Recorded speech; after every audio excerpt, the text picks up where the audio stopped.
மணமகள் மன்றங்களில் போலீஸ் சோதனை செய்ய மதுரை உயர்நீதிமன்றம் அனுமதி அளித்திருக்கும் நிலையில் உங்கள் ஊரில் உள்ள மணமகள் மன்றங்களின் நிலை என்ன என்பது குறித்து மக்கள் குரல் பகுதியில் செங்கல்பட்டு மாவட்டம் தாம்பரம் மக்கள் தெரிவித்த கருத்துக்களை தற்போது காணலாம்.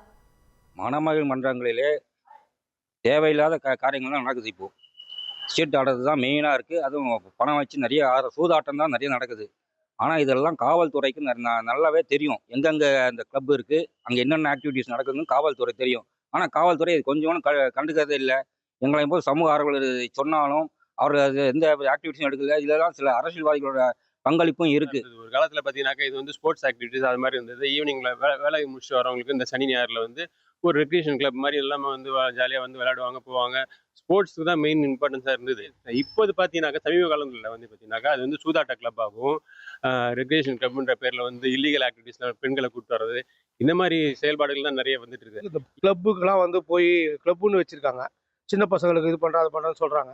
ஆனால் அந்த கிளப்பு பண்ணுறாங்களே தவிர அதில் நடக்கிறது எல்லாமே சூதாட்டமும் சீட்டாட்டமும் நடக்குது. அதனால பல பேர் குடும்பங்கள் வந்து பாதிக்குது. இதை வந்து அரசு வந்து முறைப்படுத்தி இதை வந்து இந்த கிளப்புக்கு போகிறவங்களை தடுத்து இதை உள்ள அது அரசு காவல்துறை கூட இதோடைய உள்ளே போய் ஆய்வு போய் செய்து இதில் வந்து பார்க்கணும், இந்த விஷயத்தை வந்து பார்க்கணும். இதனால் பல குடும்பங்கள் பல பெண்களுடைய வாழ்க்கை பாதிக்கப்படுது. அதுலேயே அடிமை ஆயிடுறாங்க சீட்டாட்டத்தில். இவங்களை வந்து காப்பாற்றுறதுக்கு அரசு முன்னெடுத்து இதை காப்பாற்றி விட்டால் பல குடும்பங்கள் வந்து வாழ்வாதாரம் வந்து காப்பாற்றப்படும். பல தற்கொலைகள் தடுக்கிறதுக்கான வாய்ப்புகள் இருக்குது. இந்த மணமகள் மன்றம்னு பேர் தான் இருக்குமே தவிர உள்ள சூதாட்டம் தான் நடைபெறும். இதை வந்து யாருமே தடுக்க முடியக்கூடிய அளவில் இல்லை. அவங்கெல்லாம் கேட்டாங்களான்னா போலீஸ் பர்மிஷன் வாங்குறான்றாங்க. போலீஸுக்கு தெரிஞ்சு பண்ணுறான்னா அவங்க நினைக்கிறாங்க உண்மையான மணமகள் மன்றம்னுவா ஒரு கேரம் போர்டை போடுவாங்க, ஒரு டிடி போர்டை போடுவாங்க. ஆனால் உள்ள நடக்கிறது என்னமோ மோசமான சூதாட்டம் தான் நடைபெறுது.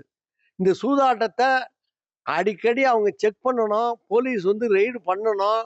ஆனால் கோர்ட்டு சொல்லி தான் தெரியணுன்றது வந்து வேதனை அளிக்குது. மணமகள் மன்றத்தின் செயல்பாடுகள் குறித்து தாம்பரம் பகுதி மக்கள் தெரிவித்த கருத்துக்களை பார்த்தோம். இனி செல்லும் இடமெல்லாம் செய்தி. தந்தை டிவியின் வாட்ஸ்அப் சேனலை ஃபாலோ பண்ணினா செல்ல இருக்கும் இடமெல்லாம் செய்தி. இதோ QR கோட் இப்பவே ஸ்கேன் பண்ணுங்க, ஃபாலோ பண்ணுங்க.